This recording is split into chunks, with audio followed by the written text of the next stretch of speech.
আচ্ছা আচ্ছা। এই নে খাবার নিয়ে এসেছি, খাবার খেয়ে নে। আরে এইসব কাজ বাদ দে, আগে খাবারটা খেয়ে নে তো।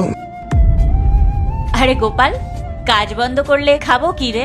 আরে বাবা, না খেলে কাজটা করবি কিভাবে? হ্যাঁ, আর এই যে আপনারা শুনুন তো, আপনাদেরকে খিদা লাগে না? এই কাজ বাজ বন্ধ করুন, বুঝছেন? আর এই যে তুই খাবারটা খেয়ে নে তাড়াতাড়ি করে। গোপাল, খুব ইম্পর্টেন্ট মিটিং চলছে, একটু বাদে খাচ্ছি। আরে এখন আবার কে কল করলো? হ্যালো ম্যাডাম, এখন লাঞ্চ করছে, লাঞ্চ টাইম ওভার হয়ে গেলে ম্যাডাম কল করবে, বুঝতে পারছেন? আপনারাও লাঞ্চটা করে নিন। রিসিভ করে আবার কেটেও দিলি, ইম্পর্টেন্ট কলও তো হতে পারতো। কাজ না তুই সারা জীবন করতে পারবি, আর এই কাজ করার জন্য না তোর খাবার খেতে হবে, তাই আর কথা না বলে খাবারটা খেয়ে নে।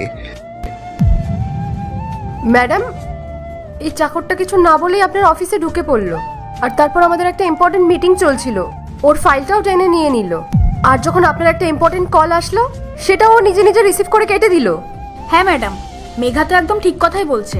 আপনি এত বড় একটা কোম্পানির ওনার, তার মধ্যে আপনার কোম্পানিতে কত এমপ্লয়ি কাজ করে, আর এই সামান্য একজন চাকর এসে আপনার মিটিংয়ে ডিস্টার্ব করছে, আর এমন ভাব দেখাচ্ছে যেন ও আপনার ভাই। আর এই যে চাকর, তুমি কি দেখতে পাচ্ছ না আমরা এখানে মিটিং করছি? যাও এখান থেকে। আমাকেই ক্ষমা করে দিবেন ম্যাম সাহেব, আসলে না ও না সকালে খাবার না খেয়ে তাড়াহুড়া করে চলে এসেছে, আর যদি ও খাবার না খায় তাহলে তো শরীর খারাপ করবে ওর, তাই আমি তাড়াহুড়ো করে খাবারটা বানিয়ে এনেছি যাতে ও খেতে পারে। ম্যাডাম, আমার যদি কোনো ভুল হয় তাহলে আমাকে ক্ষমার দৃষ্টিতে দেখবেন, প্লিজ প্লিজ। আল্লাহর এই ভিডিওটা দেখে যে সরে যাবে তার মনের আশা পূরণ হবে না। আল্লাহর এই ছবিটা দেখে চ্যানেলটা সাবস্ক্রাইব করতে হবে এবং ভিডিওতে লাইক করে দিতে হবে, তাহলে তোমার মনের আশা পূরণ হয়ে যাবে। আর অবশ্যই এই চ্যানেলটা সাবস্ক্রাইব করতে হবে। তুই এসব কি করে বুঝবি? চাকর একটা, তোর কোনো আইডিয়া আছে এখানে কত ইম্পর্টেন্ট মিটিং হয়? কত বড় বড় মানুষ আসে এখানে, আর সবার না একটা ড্রেসিং সেন্স থাকে, কিন্তু তোর তা নেই। কি ছেঁড়া ফাটা জামা পরে একটা চলে এসেছিস। বোকার মতো এখানে দাঁড়িয়ে দাঁড়িয়ে কি দেখছিস? তোকে এত কিছু বলা হলো, তাও তো লজ্জা নেই? বল, বেরিয়ে যান এখান থেকে।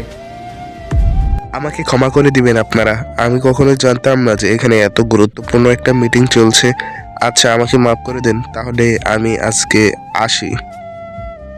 গোপাল দাঁড়া। আচ্ছা, তোমরা যে তখন থেকে ওকে উল্টোপাল্টা কথা বলে যাচ্ছ, তোমরা কি জানো ওকে? বন্ধুরা, তারপর কি হলো তা দেখতে চাইলে পার্ট 2 কমেন্ট করো।